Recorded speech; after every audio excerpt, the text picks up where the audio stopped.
ምርጫ ቦርድ ሰረዘን አልሰረዘን የፕሪቶሪያው ስምምነት ይቀጥላል ሲሉ የህወሓት ሊቀመንበር ዶክተር ደብረጽዮን ገብረሚካኤል ተናግረዋል። ጉዳዩ አነጋጋሪ ሆኗል። በዜናችን ሰሙታላችሁ። ከደንበኞቹ ቅና ውጪ ከ1.7 ሚሊዮን ብር በላይ ወስዷል የተባለው ግለሰብ በእስራት መቀጣቱ ተገለጸ። በመቀሌ ከተማ አንዲትን ወጣት አስገድዶ ለመድፈር አልሳካ ሲለው ደረቷን ጨምሮ 6 የተለያዩ ቦታዎች ላይ በቢላ በመውጋት የተሰወረው ግለሰብ በቁጥጥር ስር መዋሉ ታወቀ። በናይጄሪያ የ18 ዓመት ወጣት በ5 ወር 10 ልጃገረዶችን ማስረገዙ እያነጋገረ ነው። አንድ ኬንያዊ ፓይለት የሱዳን ጦር ኃይል በፈጸመው ጥቃት ተገደለ። እነዚህንና ሌሎችንም መረጃዎች ይዘናል። ጤና ይስጥልን። አሃዱ ኒውስ ኤንድ ፖለቲክስ የዩቲዩብ ቻናላችን ነው። ናርዶስ አለማየሁ ለጥቂት ደቂቃዎች ከእናንተ ጋር ቆይታ አደርጋለሁ። የትም እንዳትሄዱ።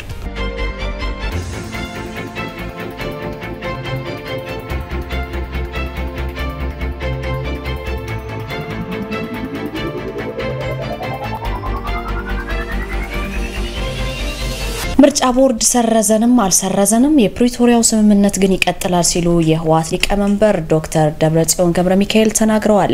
ጉዳዩ አነጋጋሪ ሆኗል። በአሁኑ ሰዓት የፕሪቶሪያ ሰላም ስምምነት የፈረምነው ጊዜያዊ አስተዳደሩን የሚያቋቋም ነው በምርጫ ቦርድ እውቅና ወይንም ሰርቲፊኬት ባለመሆኑ ምርጫ ቦርድ ቢሰርዘንም ባይሰርዘንም የፕሪቶሪያው ስምምነት ግን ይቀጥላል ሲሉ ሊቀመንበሩ ደብረጽዮን ገብረሚካኤል ገልጸዋል። አደገኛ የሚሆነው እንግዲህ በምርጫ ቦርድ ስለተዘረዛችሁ የፕሪቶሪያው ስምምነት አናውቀው መባል ሲጀምር ነው ብለዋል ማለት ነው። የፕሪቶሪያውን ስምምነት የፈረምነው ምርጫ ቦርድ ሰርቲፊኬት ስለሰጠን አይደለም። በምርጫ ቦርድ ሰርቲፊኬት ያቋቋም ነው ጊዜ አስተዳደርም የለም።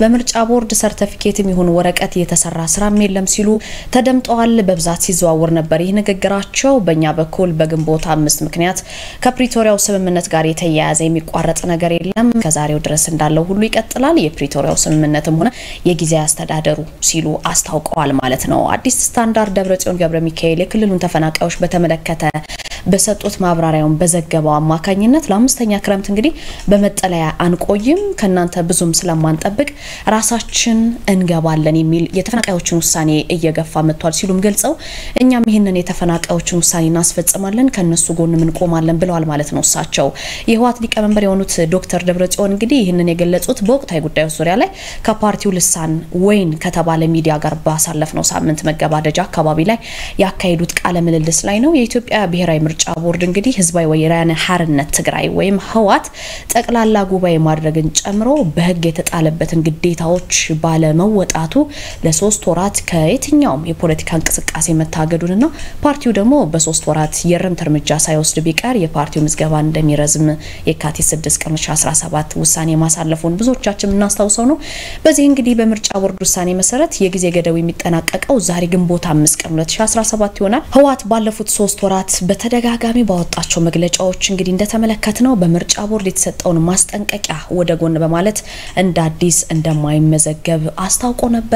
ሊቀመንበሩ እንግዲህ ስለ ምርጫ ቦርድ ቀጣይ ውሳኔ ከፓርቲው ልሳን ወይን ሚዲያ ለቀረበላቸው ጥያቄ ምላሽ ሰጥተው ነበር። ህወሓት በምርጫ ቦርድ ግንቦት 5 ቀን 2017 የሚሰረዘው ከጥር 2013 ጀምሮ እንደተሰረዘ ነው። ምንም አዲስ ነገር የለውም። ለኛ ምንም ትርጉም የለውም። እንደተሰረዘን ስለሆነ ምንም የሚሰጠን ትርጉም የለም ሲሉ ገልጸዋል። የፕሪቶሪያው ስምምነት ደግሞ የፈረምነው ምርጫ ቦርድ ሰርቲፊኬት ስለሰጠን አይደለም። በምርጫ ቦርድ ሰርቲፊኬት ያቋቋም ነው ጊዜያዊ አስተዳደርም የለም። በምርጫ ቦርድ ሰርቲፊኬትም ይሁን ወረቀት የተሰራ ምንም ስራ የለም ሲሉ ተደምጠዋል ማለት ነው። እንግዲህ ይህ ዛሬ የሚደረገው የውሳኔ በብዙዎች ዘንድ በጉጉት የሚጠበቅ ነው። ፌደራል መንግስቱ ወደዚህ ሄዳል የሚል ግምት የለኝም ብለዋል ሊቀመንበሩ። እንግዲህ ሌላ ተንኮል ካለው ግን እዚህም ያላችሁ ጊዜያዊ አስተዳደሩ ላይም ፕሪቶሪያው ላይም ማለት ከተጀመረ ግን ስምምነቱ ፈረሰ ማለት ነው ሲሉ አሳስበዋል ማለት ነው። ግንቦት 5 ቀን 2017 የሚወሰነው ውሳኔ በብዙ ኢትዮጵያውያን ዘንድ በጉጉት የሚጠበቅና በሶሻል ሚዲያ ላይ በሰፊው ሲዘዋወር የነበረ ጉዳይ ሆኗል። ከደንበኞቹ ቅና ውጪ ከ1.7 ሚሊዮን ብር በላይ ወስዷል የተባለውን ግለሰብ ተቀጥቷል። ከ1.7 ሚሊዮን ብር በላይ ከተለያዩ ደንበኞቹ ቅና ውጪ እንግዲህ ወስዷል የተባለ አንድ ሰራተኛ በጽኑ እስራትና በገንዘብ ተቀጥቷል። የቅጣት ውሳኔውን ያሳለፈው ደግሞ የፌደራል ከፍተኛው ፍርድ ቤት ልደታ ምድብ አንደኛ ከፍተኛና የሙስና ጉዳዮች ወንጀል ችሎት ነው ይሄንን ያደረገው። ተከሳሽ ሚካኤል ታየ በቀለ የሚባል ግለሰብ በአዋሽ ባንክ አክሲዮን ማህበር መሳለሚያ አካባቢ ያለው ቅርንጫፍ ላይ የደንበኞች አገልግሎት መኮንን ሆኖ በሚሰራበት ወቅት ተገቢ ያልሆነ ወይም ከሙያ ኢቲክስ ከሚባለው ባፈነገጠ መልኩ ለራሱ ብልጽግና ለማግኘት ወይም ደግሞ ለሌላ ሰው ለማስገኘት በማሰብ የተሰጠውን ኃላፊነት የገባውን ቃል በጎን በመተው በግልጽ ያላግባብ በመገልገል የባንክ ብራንች ኦፕሬሽን እና ካሽ ማኔጅመንት ፕሮሲጀር ማኑዋል አንቀጽ 6 እና አንቀጽ 7 5 ንዑስ አንቀጽ 1 ሀናለ የተዘረዘሩትን ህጎች በመጣስ ከባንኩ ደንበኞች እውቅና ውጪ የደንበኞችን ፊርማ አስመስሎ በመፈረም ደንበኞችን አጭበርብሮ እንዲፈርሙለት በማድረግ ቋሚ ደንበኛ በባንኩ መመሪያ መሰረት መታወቂያ እንዲያቀርቡ ስለማይገደዱ የገንዘብ ማስተላለፊያ ፎርሙላ ወይም ሬጉላር ከስተመር ኦር ናውን ቱ ሚ የሚል ጽሁፍ በመጻፍ በሱ መዝገብ ላይ ተጠቅሶበታል ማለት ነው። እንዲሁም ከሱ በተመሳሳይ የሥራ መደብ ላይ የሚገኙትን የባንኩን ሰራተኞች ደንበኞች ወረፋ ስለሆነባቸው የውጪ ማዘዣው ላይና የማስተላለፊያ ፎርሙላ ላይ ፈርመው እንዲሄዱ ማድረጉንም በክሱ ለመመልከት ተችሏል። ተከሳሹ እንግዲህ ከባንኩ ደንበኞች እውቅና ውጪ 1,7316 ብር ከ25 ሳንቲም ውጪ ማድረጉ ወደ ሌላ አካውንት ካስተላለፈ በኋላ ወደ ቴሌ ብርና ሞባይል ባንኪንግ በመላክ መውሰዱ እንዲሁም ተብራርቷል ማለት ነው። እንደዚህ አይነት ወንጀሎች በብዛት በባንክ ሰራተኞች ዘንድ የማይስተዋሉ ቢሆንም ግን ይህ እጅግ አነጋጋሪ ሆኗል። በዚህ መሰረት እንግዲህ የሙስና ወንጀሎችን ለመደንገግ የወጣውን ህግ የተመለከተውን ድንጋጌ በመተላለፍ በመጣስ በፈጸመው ስልጣንን ያላግባብ መገልገል ከባድ የሙስና ወንጀል ጥፋተኛ ተብሎ በ5 ዓመት ጽኑ እስራትና በ4000 ብር የገንዘብ መቀጮ እንዲቀጣ ተወስኖበታል ማለት ነው። በመቀሌ ከተማ አንዲት ወጣትን አስገድደው ለመድፈር አልሳካ ሲለው ደረቷን ጨምሮ 6 ቦታዎች ላይ በመተመለከቱት መልኩ በቢላ በመውጋት ተሰውሮ የነበረው ግለሰብ በህግ አካላት በቁጥጥር ስር ሊውል ችሏል። በትግራይ ክልል እንግዲህ መቀሌ ከተማ አይደር ክፍለ ከተማ በሚባለው ቦታ አንዲት እንስት ደረቷን ጨምሮ በተለያዩ የሰውነቷ ክፍሎች ላይ 6 ጊዜ በቢላ በመውጋት ጉዳት በማድረስ ማንነቱን በመደበቅ ለመሰወር ችሎ ነበር። ግለሰቡ እንግዲህ በረቂቅ ክትትል አስጨራሽ ክትትል በቁጥጥር ስር አውየዋለው ሲል የክፍለ ከተማው ፖሊስ አስታውቋል። የ20 ዓመት ወጣት ነች ልጅቷ። የግል ተበዳይዋ ሚያዝያ 18 ቀን 2018 ነው ከምሽቱ 3 ሰዓት ከሩብ አካባቢ ላይ ስራ ምሽታ ወደ ቤቷ እየሄደች የነበረበት ወቅት ነው። ማንነቷ ያልታወቀ ወንጀል ፈጻሚ ግን ከኋላዋ በጥብቅ ሲከታተላት ከቆየ በኋላ የቤቷን በር በመትከፍትበት ሰዓት ገፍትሯት በመግባት አስገድዶ ሊደፍራት ሞከረ ማለት ነው። እንግዲህ ምንም እንኳን ወጣቷ ካስገድዶ መድፈር ማምለጥ ብችልም ደረቷን ጨምሮ በተለያዩ የሰውነት ክፍሏ በቢላ በመውጋት ጉዳት አድርሶበታል። ከዚህ ጉዳት ማምለጥ አልቻለችም። ከዚህ ባሻገር እንግዲህ ግለሰቡ የምትመለከቱትን ተንቀሳቃሽ ስልክ ሰርቆ መሰወሩን መረጃው ያመላክታል። የግል ተበዳይ እንግዲህ የወንጀል ድርጊት ፈጻሚው በሰዓቱ ተሸፋፍኖ የነበረ ነገር ግን ማንነቱን ለመለየት ያልቻለ ስለሆነ ይህንን የፖሊስን ስራ ፈታኝ አድርጎት ነበር። ግለሰቡ ማንነቱ ስላልታወቀ ማለት ነው። ነገር ግን ለተከታታይ 10 ቀናት የተለያዩ የቴክኖሎጂ አጋዥ መሳሪያዎችን በመጠቀም በሰራሁት የረቂቅ ክትትልና ማጣራት ወንጀል ፈጻሚውን ተጠርጣሪውን ከነ ኤግዚቢቱ በቁጥጥር ስር ለዋል ችያለሁ ብሏል። አይደር ክፍለ ከተማ ፖሊስ የተገኘው መረጃ በስርዓት እንደዘገበው ማለት ነው። በናይጄሪያ የ18 ዓመት ወጣት በ5 ወር ውስጥ የ10 ልጃገረዶችን ማስረገዙ እያነጋገረ ይገኛል። በሰፊው በማህበራዊ ሚዲያዎች ላይ ሲዘዋወር ነበር በምስሉ ላይ የምትመለከቱት ጉዳይ። ከዚህ በፊት እንግዲህ ስለዚህ ጉዳይ ከማውራቴ በፊት ስለ ናይጄሪያ አንዳንድ ነገሮችን ልበላችሁ። ምዕራባዊ ባህር ዳርቻ ላይ የምትገኝ ሀገር ናት። የተለያዩ መልክዓ ምድራዊ አቀማመጦች አሏት። ከደረቅ እስከ እርጥበታማ ኢኳቶሪያል የአየር ንብረት አላት። በሀገሪቱ ውስጥ እንግዲህ በመቶዎች የሚቆጠሩ ቋንቋዎች ይነገራሉ። ሀገሪቱ ናይጄሪያ የተትረፈረፈ የተፈጥሮ ሀብት አላት። በነገራችን ላይ በተለይ ከፍተኛ የነዳጅና የተፈጥሮ ጋዝ ክምችት አላት። ናይጄሪያ ውስጥ የሚገርማችሁ ወደ 250 የሚደርሱ ብሔረሰቦች አሉ። ዋና ከተማዋ ደግሞ አቡጃ ትባላለች። ምንዛሬዋ የናይጄሪያ ናይራ ይባላል። ኦፊሻል ቋንቋቸው ደግሞ እንግሊዘኛ ነው። የናይጄሪያ ኢኮኖሚ እንግዲህ ከአፍሪካ አራተኛውና ትልቅ የሚባለው ነው። በዓለም 31ኛው ትልቅ በስም ጂዲፒና 30ኛ በፒፒፒ እንደ ኢሮፒያን አቆጣጠር በአጠቃላይ የሀገር ውስጥ ምርት በነፍስ ወከፍ $9,148 ዶላር ነበረ። ጥሩ የሚባል ኢኮኖሚ ነው። ሀብቷስ ምንድነው ስንል በፔትሮሊየም በዓለም 15ኛ ደረጃ ላይ ትገኛለች። 6ኛዋ ትልቁን ላኪ ነች ፔትሮሊየም። 9ኛ ላይ ደግሞ ትልቅ የተረጋገጠ ክምችት አላት። ፔትሮሊየም እንግዲህ በናይጄሪያ ኢኮኖሚና ፖለቲካ ውስጥ ትልቅ ሚና የሚጫወትና አለ የሚባል ነገር ነው። ከመንግስት ገቢ 80% ይይዛል ማለት ነው። ምግብ ነክ ያልሆኑ ወጪዎች ደግሞ 60.2% ይወስዳሉ ማለት ነው። እንደ ዓለም አቀፉ የገንዘብ ድርጅት ገለጻ ከሆነ ደግሞ 32% የሚሆነው ብቻ የናይጄሪያ ህዝብ ድህነት ውስጥ ይኖራል በ2017 የወጣ መረጃ ነው ማለት ነው። በናይጄሪያ እንግዲህ የሚነገሩ ዋና ቋንቋዎች በሶስት ዋና የአፍሪካ ቋንቋዎች ናቸው። እነዚህ አብዛኞቹ የኒጀር ኮንጎ የሚባሉ ቋንቋዎች ናቸው ማለት ነው። አብዛኛው የናይጄሪያ ህዝብ ደግሞ በገጠር ስለሚኖር በሀገሪቱ ውስጥ ዋነኞቹ የመገናኛ ቋንቋዎች ሀገር በቀል ቋንቋዎች ሆነው የመቆየት ነገሮች አሉ። ናይጄሪያ እንግዲህ የተለያዩ መልክዓ ምድሮች ለብዙ እጽዋትና እንስሳት ተስማሚ ነች ተብላ የምትነገር ሀገር ናት። አፍሪካ ባለንበት አህጉር ብዙ ዝርያዎች የእንስሳት ዝርያዎች አሏት። ነገር ግን በናይጄሪያ ውስጥ ብዙ ብሔራዊ ፓርኮች ስለሌሉ ዝርያዎች በመጥፋት አደጋ ውስጥ እንዲገቡ አድርጓቸዋል እላቸዋለሁ ማለት ነው።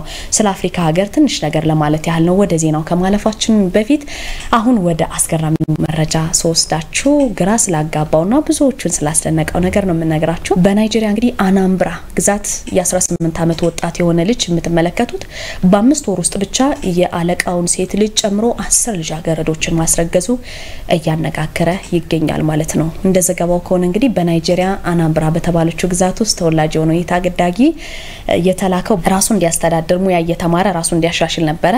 ነገር ግን በ5 ወር ጊዜ ውስጥ የመምሩን ሴት ልጅና በሱቅ ውስጥ የምሰራውን ሻጭ ልጅ ሌሎችንም 8 ሴቶችን አስረግዟል። እንዴት ብዙ ልጃገረዶችን ማስረገዝ እንደቻለ ሲጠየቅ ሁሉንም ሴቶች በቀላሉ በማግባባት በፍቅርና እንደሚያገባቸው ቃል በመግባት በፈቃደኝነት እንዳረገዙለት ነበር የገለጸው። አሰሪውና መምሩ ወዲያውኑ ከሙያ ስልጠናው እንዲሰናበት አድርገውት ነበር። ይህን አስደንጋጭ ተግባር በማህበራዊ ሚዲያ ላይ ተመለከቱ የአናምብራ ግዛት የሴቶችና ማህበራዊ ደህንነት ኮሚሽነር ኢፊ አቢናቦ የተባሉ የክልሉ መንግስት ጣልቃ እንዲገባ ጥሪ አቅርበው ነበር። መንግስት እንግዲህ በወጣቱ ላይ ክስ እንዲመሰርትና የሴቶችን ህይወት በማበላሸቱ ማለት ነው። ይሄም ሁኔታው እንግዲህ ከአቅሟ በላይ ስለሆነ ህዝቡ ምክር እንዲሰጥ ጠይቀው ነበር ማለት ነው። እንግዲህ ይህ ግለሰብ የምትመለከቷቸውን በምስሉ ላይ የምትመለከቷቸውን ሴቶች በ5 ወር ውስጥ ማስረገዝ ችሏል። አንድ የኬንያ ፓይለት የሱዳን ጦር ኃይል በፈጸመው ጥቃት ተገደለ።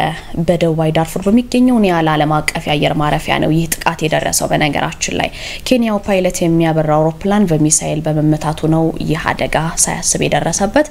ኬንያዊ ፓይለት እንግዲህ የሚያበራው የአውሮፕላን ጦር መሳሪያ መጫኑን በመጠርጠር ወይም ጭኗል በሚል ሐሳብ የሱዳን ጦር እንዳያርፍ ተደጋጋሚ ማስጠንቀቂያና ዛቻ እንደተሰጠው ሱዳን ትሪቡን የተሰኘ ሚዲያ ዘግቧል። ይሁንና ማስጠንቀቂያውን ችላ በማለት እንግዲህ እንዳረፈ ተገልጿል። ወዲያውኑ በደረሰበት የሚሳኤል ጥቃት አውሮፕላኑ በጥቃት በቅጽበት ነዷል ማለት ነው። የፓይለቱ እንግዲህ በተመለከተ እንግዲህ የኬንያ መንግስት እስካሁን ያለው ምንም ነገር የለም፣ ጸጥታ መርጧል። ዳርፉር በፈጥኖ ደራሽ ኃይሉ እጅ የሚገኝ መሆኑ የሚታወቅ ነው። በሱዳን ወታደራዊ የአየር ጥቃት ሆን ተብሎ የሚሆን ባለማወቅ በመሳሳት የሚሆን ሆን ተብሎ ሱዳንን እያናከሰ ባለው የእርስ በርስ ጦርነት ላይ ምርመራውን አጠናክሮ በቀጠለው የሱዳን ወታደራዊ የአየር ጥቃት የኬንያ አብራሪ ተገድሏል ማለት ነው። ብዙዎቹ ሳያስብ በመገደሉ በእንደዚህ አይነት ጥቃት ላይ ቤተሰቦቹን የሚያስተዳድር ሰው በመሆኑ ሀዘናቸውን እየገለጹ ይገኛሉ።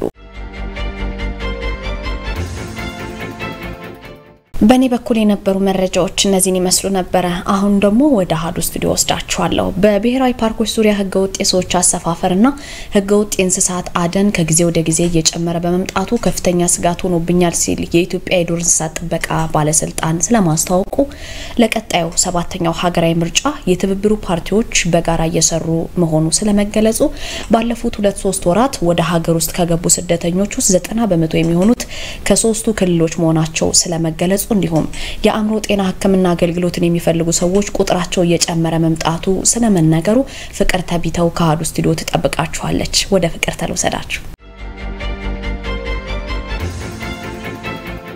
ሳኑን ያስደመጥኩ ፍቅር ተቢተው አብረናችሁን ዘልቃለን። አንኳር ዘገባዎቹ ቀዳሚ ናቸው። ህገወጥ የእንስሳት አደን ከጊዜ ወደ ጊዜ እየጨመረ በመምጣቱ ከፍተኛ ስጋት ሆኖብኛል ሲል የኢትዮጵያ የዱር እንስሳት ጥበቃ ባለስልጣን አስታውቋል።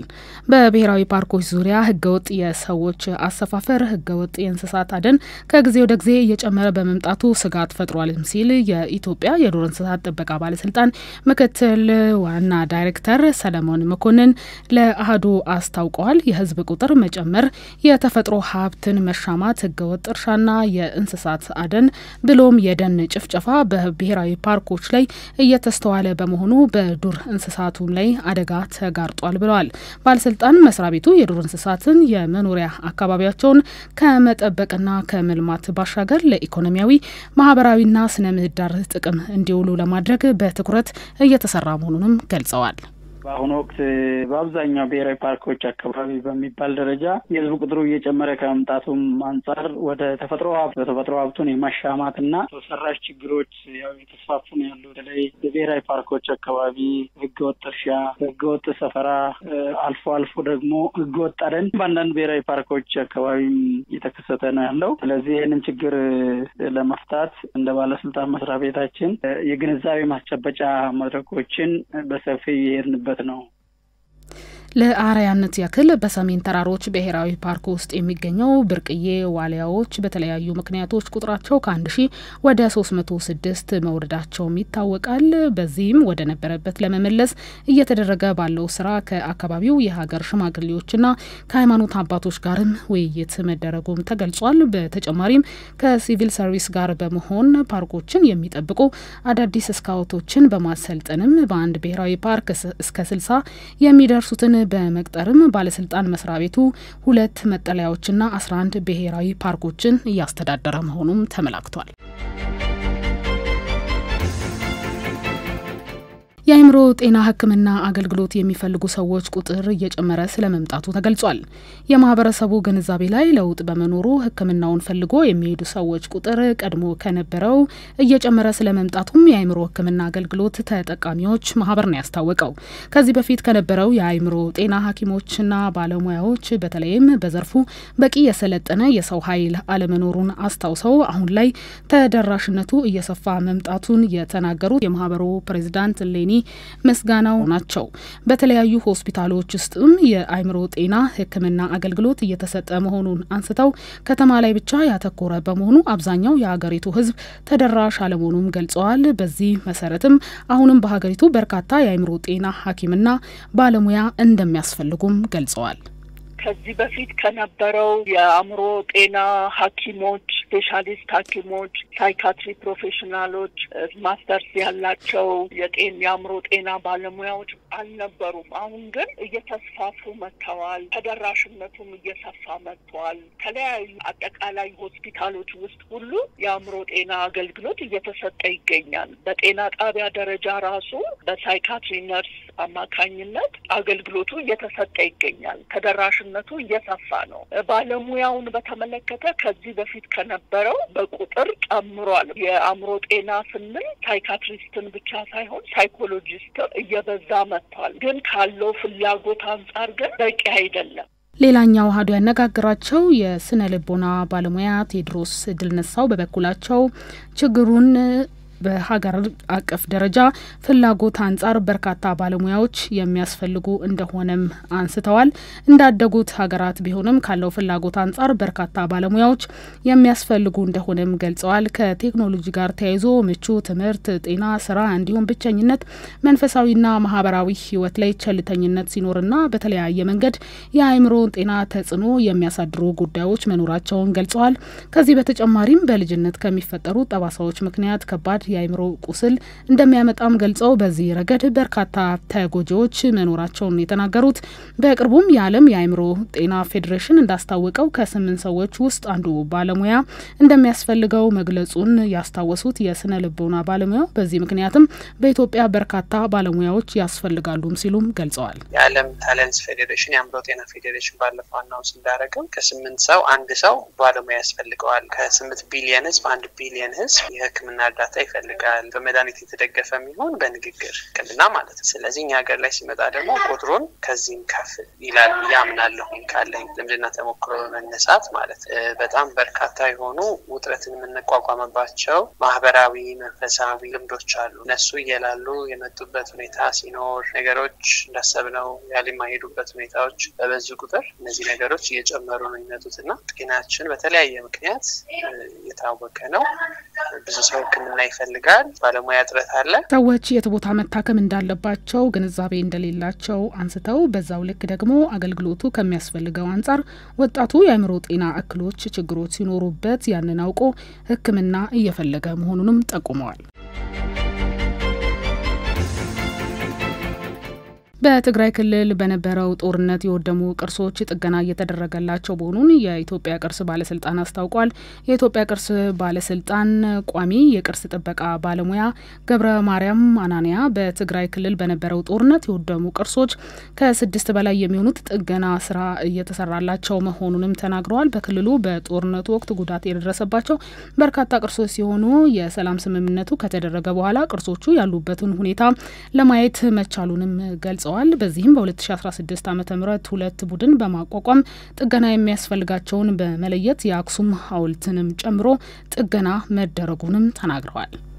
በትግራይ ክልል ውስጥ የሚገኙትን ቅርሶች ከጦርነቱ በኋላ ኦልሞስት ወደ 2 ዓመት ይሆናል ከጦርነቱ የነበረበት ጊዜ ማለት ነው። ከዛ በኋላ በዚህ ውስጥ ያው ብዙ የተጎዱ ቅርሶች ነበሩ። ሰላም ስምምነቱ እንደተፈረመ ወዲያውኑ ሁለት ቡድን በማደራጀት አጠቃላይ በክልሉ ያሉትን ቅርሶች በምን ሁኔታ ላይ እንዳሉ ለመመልከት ሄደው ነበረ እና እነዛ አጠቃላይ ያሉበትን ሁኔታ አይቶ ተረድቶ ስፔሲፊካሊ እነዛ ጥገና የሚያስፈልጋቸው ቅርሶች ተመልሰው በመሄድ የሚመለከታቸውን ባለሙያዎችን በማስተማራት ባለፈው አመት ሙሉ ጥናትን ተጠንቶ መጀመሪያው የአክሱም ዓለም አቀፍ ቅርስ በዙሪያው የሚገኙትን ቅርሶች በአጠቃላይ የጥገና ስራ ተከናውነዋል። በተጨማሪም በቱርክ መንግስት ድጋፍ ጥገና እየተደረገለት ያለው የአልነጃሺ መስጊድ እየተጠናቀቀ መሆኑም ተመላክቷል። ለቀጣዩ 7ኛው ሀገራዊ ምርጫ የትብብር ፓርቲዎች በጋራ እየሰሩ መሆኑን አስታወቁ። የኢትዮጵያ በፌዴራል ህገ መንግስት አንቀጽ 58 በተደነገገው መሰረት በ2018 ዓ.ም የሚካሄደውን 7ኛውን ሀገር አቀፍ ምርጫ ለማድረግ 1 ዓመት ብቻም ቀርቷታል። ለ7ኛው ዙር ሀገር አቀፍ ምርጫ ምን አይነት ዝግጅት እየተደረገ እንደሆነ አስፈጻሚው የኢትዮጵያ ብሔራዊ ምርጫ ቦርድና መንግስት ለህዝቡ ግልጽ የሆነ ማብራሪያ እንዲሰጥ ሲሉም እናት ፓርቲ፣ መኢአድ፣ ኢሃፓና የአማራ ጊዮናዊ ንቅናቄ ፓርቲ ባወጡት መግለጫም ጠይቀዋል። መንግስት ሰላማዊ የውድድር ሜዳ እንዲፈጥርና ለምርጫው ስኬታማነት ጠቃሚ የሆኑ ሚዲያውን ፍትሃዊ በማድረግ ሲቪክ ተቋማትን በነጻነት እንዲንቀሳቀሱ በማስቻል ለዲሞክራሲ ተቋማት ገለልተኛና ነጻ መደላደል በመፍጠር የጸጥታ ተቋማትን ገለልተኛ በማድረግ ምቹ ሁኔታ መፍጠር እንዳለበትም ነው የገለጹት። የእናት ፓርቲ አባል ጌትነት ወርቁ አሁን በኢትዮጵያ ያለው ነባራዊ ሁኔታ ለቀጣዩ ምርጫ ስጋት እንዳይሆን አንስተው ፓርቲያቸው ዝግጅት እያደረገ መሆኑንም ገልጸዋል። በየትኛውም አካባቢ ሰላማዊ ምርጫ ሊደረግ ይችላል የሚለው በጥናት ለመለየት እየተሰራ መሆኑንና የትብብር ፓርቲዎች ቁጥር በማሳደግ ብቁ ተሳትፎ ፓርቲው ለመሆኑ እየተሰራ ነው ብለዋል። ስትራቴጂ አውጥተናል። ያ ስትራቴጂ በአጠቃላይ የሆነው በሀገር ደረጃ የትኛው አካባቢ የተሻለ ምርጫ ሊደረግበት ይችላል፣ በየትኛው አካባቢ ላይ ሞር ስራ ብንሰራ ጥሩ ነው፣ ለዚህ ደግሞ ምን ያስፈልገናል፣ ምን አይነት ሰዎች የሚሉ ዘርዘር ያሉ ስራዎችን ጥናቶችን አዘጋጅተን እሱ ላይ ነው አሁን ዲስከስ እያደረግን ያለ ነው። ይሄንን ከሚደግፉ ፓርቲዎች ጋር ሆነን ከፍተኛ ስራ እየሰራን ነው። እንግዲህ የትብብር ፓርቲዎች አለን 4 ፓርቲዎች። ይሄንን ብሎክ ሞር አቅም እንዲኖረው ሞር ፓርቲዎች እንዲቀላቀሉን ስቲል ጥረት እናደርጋለን። ወደ ኋላ አንልም። እንደው በጣም ምቹ ነው ጥሩ እየሄድን ነው ልልሽ እንኳን ባልችል የኛ አይንና ልብ ግን እዚህ 2018 ምርጫ ላይ ነው።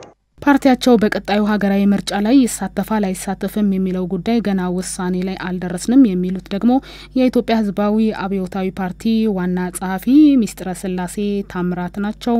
ምርጫ በባህሪው ሰላማዊ ሁኔታ ይፈልጋል ያሉ ሲሆን አሁን ያለው ችግር ምርጫው ላይ የራሱን ጥላ እንዳያጠላም ሲሉ ስጋታቸውን ገልጸዋል። ሀገሪቱ ያለችበት ምስቅልቅል አሁን ላይ ያለው የቀጣዩን ሀገራዊ ምርጫ እንዳይጎዳው ያሰጋል የሚል ነው። አሁንም እንደምናውቀው ያለንበት ብዙ ችግሮች አሉ እና እነዛ የተፈጠሩ ችግሮች በሙሉ ቀጣዩን ሀገራዊ ምርጫ ሊጎዱ ይችላሉ የሚል ስጋት አለ። ምክንያቱም ምርጫ በራሱ በባህሪው ሰላማዊና ምቹ ሜዳን የሚፈልግ ነው። በሀገሪቱ ይሄ ያለችበት ሁኔታ ያንን እንድናደርግ የሚያስችል አይደለም እና ህገ መንግስቱ እንደሚደነግገው ምርጫ በየ5 ዓመቱ መካሄድ አለበት። ምርጫ በየ5 ዓመቱ መካሄድ ስላለበት ደግሞ ቀጣዩ ምርጫ ኤክስፔክት የሚደረገው 2018 ላይ ነው ማለት ነው። ስለዚህ የኛን ፓርቲ በተናጠል በተመለከተ እንዲሁም ደግሞ እንደ ትብብር ምርጫ ውስጥ ንግባ የሚል ውሳኔ ላይ አልደረስንም እስካሁን ድረስ። ነገር ግን በህገ መንግስቱ መሰረት ምርጫው መደረግ ስላለበት ምርጫውን እንዳይጎዳ አሁን ያለው ሁኔታ መንግስት ቆም ብሎ ሊያስብና ለዚህም ደግሞ በቂ ሁኔታዎችን ሊያመቻች ይገባል የሚል እምነት ነው ያለው። በኢትዮጵያ በተለያዩ አካባቢዎች ያሉ ግጭቶች ምርጫን ለማድረግ ምቹ ባለመሆናቸው መንግስት እልባት እንዲሰጥም ጠይቀዋል። ስድስተኛው ሀገራዊ ምርጫ መካሄድ ከነበረበት 2012 ዓ.ም በኮሮና ቫይረስ ወረርሽኝ ምክንያት እንዲራዘም በመደረጉ ሰኔ 14 2013 ዓ.ም መካሄዱ የሚታወስ ነው።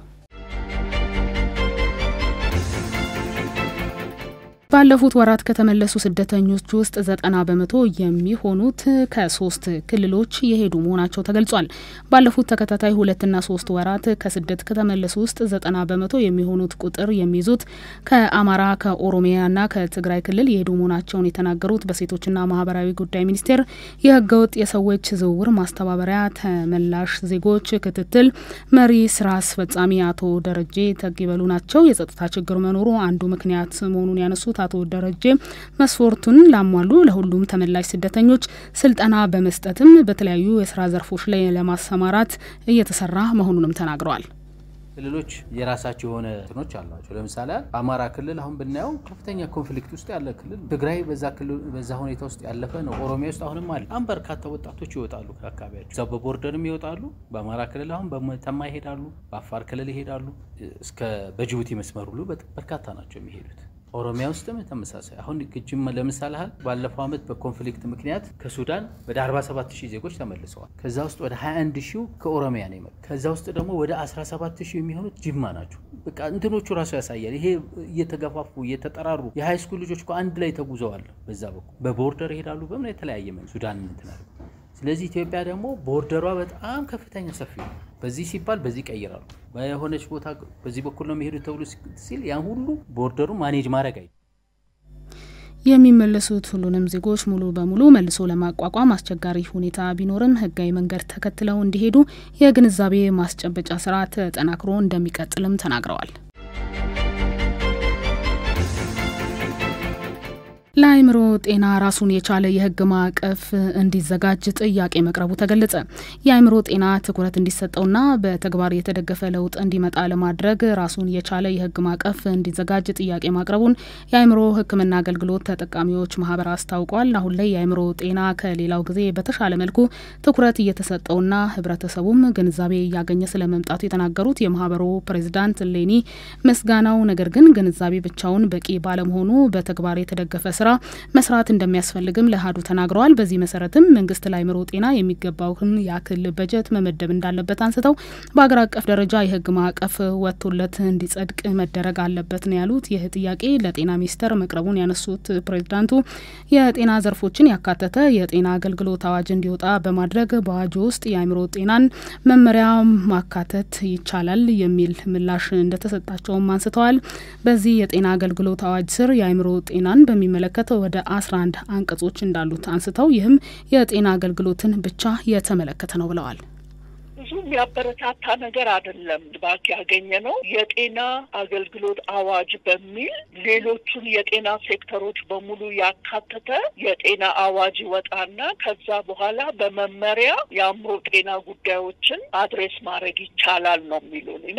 ምንለውና ምንሟገተው የአእምሮ ጤና እንደ ሌሎች ሴክተሮች አይደለም። ብዙ የአንድ ሰውን ብዙ አካላዊ፣ ሶሻል፣ ማህበራዊ፣ ስፒሪቹዋሊ፣ መንፈሳዊ፣ ስነልቦናዊ፣ የስራ፣ የትምህርት፣ የቤት፣ የሌሎች ጉዳዮችን ሁሉ የሚመለከት ስለሆነ በአንድ በጠቅላላ የጤና አዋጅ ውስጥ እነዚህ ነገሮች ሁሉ መነካካትና አድሬስ ማድረግ ስለማይቻል ራሱን የቻለ ህግ እንዲወጣለት ነው እኛ የምንፈልገው። አሁን የምንታገለው ለዛ ነው።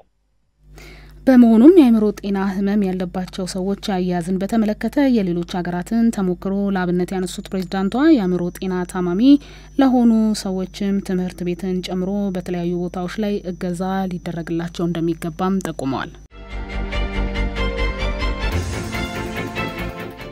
በትራምፕ የስደተኞች እቅድ መሰረት የመጀመሪያዎቹ ነጭ ደቡብ አፍሪካውያን ወደ አሜሪካ መጓዛቸው ተገልጿል።